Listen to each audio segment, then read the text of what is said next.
안녕하세요, 제임스입니다. 오늘은 우리 어머님들과 영어책 읽기에서 가장 중요한 부분에 대해서 이야기를 나눠보려고 하는데요. 지난 시간에 제가 영어책 읽기에서 가장 중요한 점은 집중해야 될 부분을 바로 낭독 유창성 기르기라고 말씀드렸습니다. 영어책을 많이 읽는 아이로 키우기 위해서는 바로 낭독 유창성을 잘 길러야 하는데요. 낭독 유창성을 기르기 위해서 필요한 것이 무엇인지 오늘 이야기를 드려보도록 하겠습니다. 우리가 그런 생각을 하고 있죠. 공부할 때는 조용히 해야 한다. 그리고 책을 읽을 때도 소리 없이 조용히 읽는 게 더 집중해서 읽을 수 있다. 물론 조용히 묵독으로 소리 없이 읽어야 될 때도 있습니다. 하지만 어느 정도의 레벨까지는 영어책을 읽을 때 소리내서 읽을 필요성이 있는데요. 소리내서 읽는다는 게 텍스트를 소리내서 읽는 단순한 걸로 생각하면 조금 안 맞을 것 같고요. 소리내서 읽는다는 거를 우리가 조금 더 깊이 생각을 해보도록 하겠습니다. 우리가 오랫동안 기억을 하기 위해서는 소리를 내서 말을 하는 게 더 오랫동안 기억을 할 수 있다고 말씀드렸죠. 그리고 뭔가를 외우고 싶을 때 소리를 내서 외우면 더 오랫동안 기억을 할 수가 있습니다. 예를 들어서 우리가 조선시대 왕의 순서를 외울 때도 태종, 태세, 문단세 이렇게 해서 외워보신 적이 있었을 것 같아요. 그런 것처럼 이 소리를 내서 읽는다는 거는 우리의 머릿속에 오랫동안 기억할 수 있는 아주 기본적인 경로를 만들어줍니다. 두뇌의 경로를 만드는 데 있어서 소리를 내서 하는 게 가장 중요한 거고요. 소리를 내서 읽는다는 게 유창성을 기르는 거고, 유창성을 기른다고 하는 것은 오랫동안 기억을 할 수 있는 경로를 우리 두뇌 속에 만드는 것입니다. 우리 아이들의 머릿속에 그런 경로를 만들어줄 수 있다는 거죠. 그래서 소리 내서 읽는다는 거는 우리 아이들 머릿속에 영어 단어와 문장, 스토리를 오랫동안 기억을 할 수 있게 해주는 기본적인 힘을 길러준다라고 생각하시면 될 것 같아요. 그럼 이렇게 생각을 해볼까요? 우리가 영어책이 있으면 영어책을 딱 펼치고 우리 아이들이 소리를 내서 읽을 때 오디오를 들으면서 할 수도 있을 거고, 잘 읽는 아이들은 스스로 소리를 내서 읽을 수도 있을 거고, 동시 따라 읽기를 하는 아이들도 있을 겁니다. 그러면 이렇게 생각을 해볼까요? 소리를 내서 읽는다는 것과 눈으로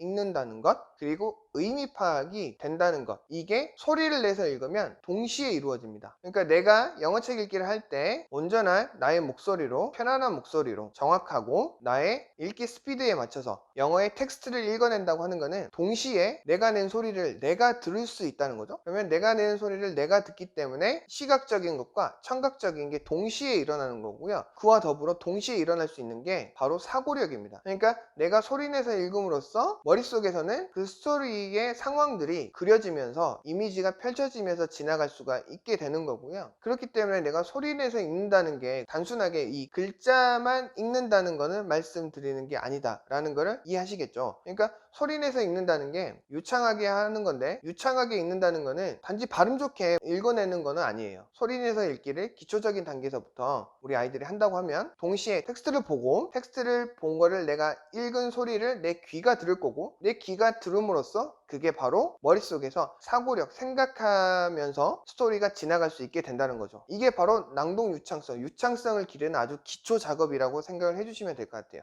이게 기본 개념이라고 할 수 있을 것 같습니다. 그리고 이게 우리가 낭독을 해서 읽으면 책 한 권을 읽었을 때 어느 정도 더 기억을 오래 할 수 있을까를 조사한 수치가 있는데요. 그냥 눈으로 읽은 것과 소리를 내서 낭독을 해서 읽은 것과 비교를 해보니까 낭독을 해서 읽은 게 훨씬 더 오랫동안 기억을 할 수 있었고요. 그 이유는 뭐냐면 우리가 소리내서 읽음으로써 텍스트와 텍스트의 소리, 그리고 그 텍스트의 의미가 내 머릿속에 잔상으로 오랫동안 남을 수 있기 때문에 바로 그런 효과가 일어나는 건데요. 예를 들어서 우리가 어느 정도 기초 기본 단어 정도는 충분히 문맥상에서 우리가 캐치해낼 수 있잖아요. 그렇기 때문에 소리내서 읽으면서 텍스트가 인지가 되고 그 텍스트의 의미가 내 머릿속에 들어오고, 한 문장 안에 5단어 정도가 있었는데 그 5단어 중에서 내 용어가 한 단어 정도 모르는 단어가 나왔다라고 하면은 그 우리가 잠재 언어로 깔려져 있는 단어들이 만나면서 그 단어의 의미를 알 수 있게 됩니다. 그 단어의 의미를 정확한 한글로 바꿀 수는 없을지 몰라도 우리 아이는 머릿속에서 이해를 하게 돼요. 그리고 중요한 게 영어책 읽기를 할 때 소리내서 읽기를 하는 데 있어서 스피드도 중요합니다. 근데 읽기 속도가 발음이 뭉개지거나 정확하지 않거나 좀 띄엄띄엄 읽으면서 속도를 빠르게 읽는 연습을 한다고 하면 안 되는 거고요. 아주 기초와 기본부터 기초에 충실해서 한 단어를 읽는 연습을 하고, 되게 영어 기본 문장이 3단어 또는 4단어로 한 문장이 이루어져 있잖아요. 한 문장으로 이루어진 3개에서 4개의 단어를 한 번에 보고 한 번에 소리내서 읽는 연습을 해야 돼요. 그러니까 한 단어를 보면서 이렇게 내 눈에서 내 머릿속에서 그 단어들이 흘러가면서 소리를 내서 읽는 게 아니라 아이들로 하여금 한 단어, 두 단어, 그 다음에 하나, 둘, 세 단어, 하나, 둘, 셋, 네 단어를 한 번에 보고 한 번에 읽어낼 수 있게 하는 게 가장 중요합니다. 그러면서 그 문장의 의미가 내 머릿속에는 자동적으로 이해가 될 수 있는 거고요. 읽기 유창성을 만드는 거, 낭독 유창성을 만드는 거는 파닉스부터 초기 리더스에서 집중을 해서 해줘야 될 겁니다. 그렇지 않으면 나중에 좀 레벨이 높아진 다음에 이 낭독 유창성을 기르려고 하면은 우리 아이들 조금 힘들어합니다. 싫어하기도 하고요. 왜냐면 아이들 스스로는 그렇게 생각을 하거든요. 나 이거 충분히 읽을 수 있는데 내가 이걸 왜 소리내서 읽어야 돼? 불편하잖아. 그냥 난 편하게 눈으로 읽을래 라고 생각을 할 가능성이 높습니다. 그렇기 때문에 아주 기초 단계에서부터 낭독 유창성이 길러진 아이들 같은 경우는 낭독 유창성이 정말 제대로 길러져 있다고 하면 2점대 후반이나 3점 초반대 초기 챕터스를 읽으면 아이가 굳이 소리를 내서 읽지 않는다고 하더라도 내가 텍스트를 읽으면 그 사운드들이, 그 소리들이, 영어의 소리들이, 문장의 소리, 문단의 소리가 내 머릿속에서는 음악처럼 쭉 흘러가면서 책을 읽을 수가 있을 거고요. 그래서 그 음악처럼 흘러가는 소리에서 상황이 만들어질 거고, 그 상황적 이해가 바로 책의 내용을 이해를 하게 되는 거고, 그 이해가 오랫동안 기억에 남게 되는 겁니다. 그렇기 때문에 낭독 유창성이 길러져 있는 아이와 길러져 있지 않는 아이와의 나중에 독해력 차이나 문해력의 차이는 아주 크게 나는 거죠. 그래서 우리가 순서를 좀 말을 하자면요, 파닉스하고 기초 리더스에서 가장 중요한 거는 바로 뭐죠? 음소인지입니다. 제가 파닉스 공부하는 데 있어서 가장 중요한 거는 첫 글자인지와 마지막 글자인지가 중요하다라고 말씀을 드렸고요. 그 다음에 shuffle and long vowel 같은 경우는 그 후다라고 말씀을 드렸어요. 그래서 이게 음소인지의 기초 과정이고요. 이게 파닉스를 통해서 음소인지가 잘 만들어진 아이들 같은 경우는 이게 바로 파닉스 과정으로 생각할 수가 있을 거고요. 우리가 파닉스를 할 때도 최대한 영어책을 활용을 해서, 그러니까 교재에 이렇게 한 단어 있는 교재도 하면 좋겠지만, 그것보다 더 좋은 거는 사이트 워즈 같은 책들이 있잖아요. Learn to Read도 있고, 이렇게 문장으로 된 기초 리더스를 읽어가는 게 아이들한테 훨씬 더 큰 도움이 될 거고,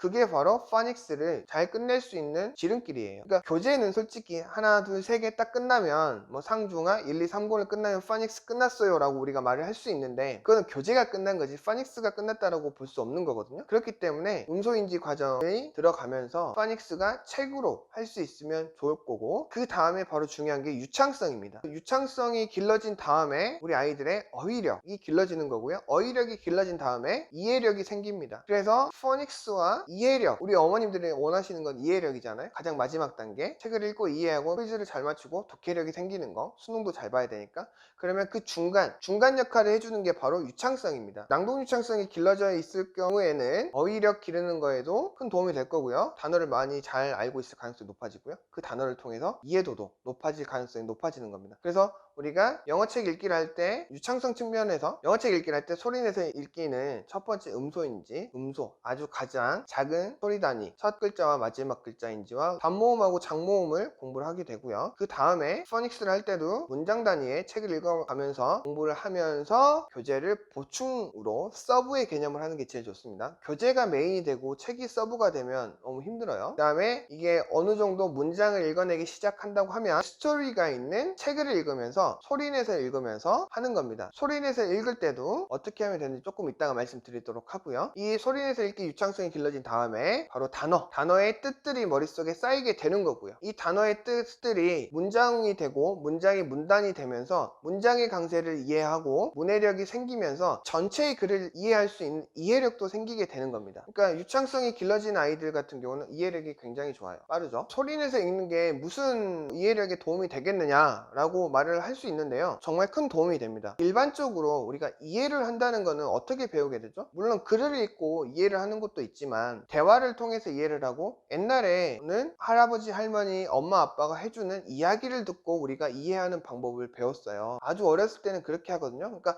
아이가 어떻게 해야 하죠? 아이가 어떤 행동을 하나 했을 때 그거를 이해를 시켜주려면 엄마가 상황을 설명을 하고 소리를 들려주는 거고, 가장 우리 아이들이 가장 편안하게 느끼는 엄마 아빠의 목소리로 아이들이 들으면서 이해를 하는 거를 터득해 나가기 시작합니다.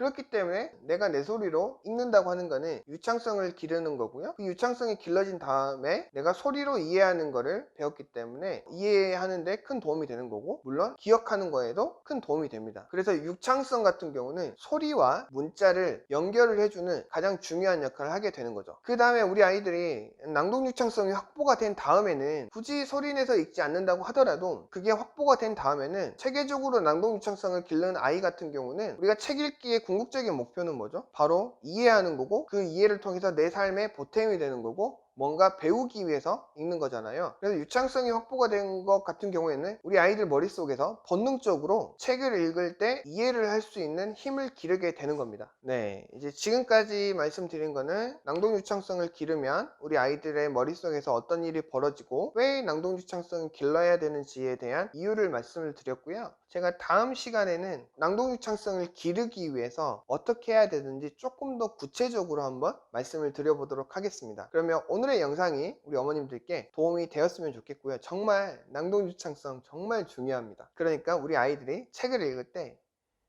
소리내서 읽기, 그리고 처음에 소리내서 읽기는 힘들 수 있으니까 우리가 오디오를 통해서 원어민의 목소리를 들으면서 따라 읽기를 하죠. 그래서 그 따라 읽기를 한 다음에 우리 아이가 온전히 자기의 목소리로 예쁘고 정확하고 아이의 스피드에 맞춰서 읽을 수 있는 연습을 계속 해주셔야 합니다. 매일 꾸준히 해줘야 됩니다. 그렇게 해야지만 우리 아이가 나중에 아주 두꺼운 책, 아주 높은 레벨의 책까지 읽을 수가 있는 아이가 되는 거고요. 그냥 단지 높은 레벨의 책을 읽히기 위한 거다라는 것보다는 높은 책의 레벨을 읽으면 우리가 정말 너무나 재밌는 책이 많잖아요. 그런 측면에서 소리내서 읽기, 낭독 유창성을 기르는 거에 대해서도 꼭 기억을 해주시고 낭독 유창성에 집중을 해서 책 읽기를 해주시면 우리 아이한테 큰 도움이 될 것 같습니다. 그러면 오늘의 이야기는 여기서 마치도록 하고요. 다음 시간에 조금 더 구체적인 이야기로 찾아뵙도록 하겠습니다. 그리고 구독과 좋아요 부탁드리겠습니다. 영어 원서 리딩 교육 11년의 이야기를 들려드립니다. 제임스 리딩 투게더.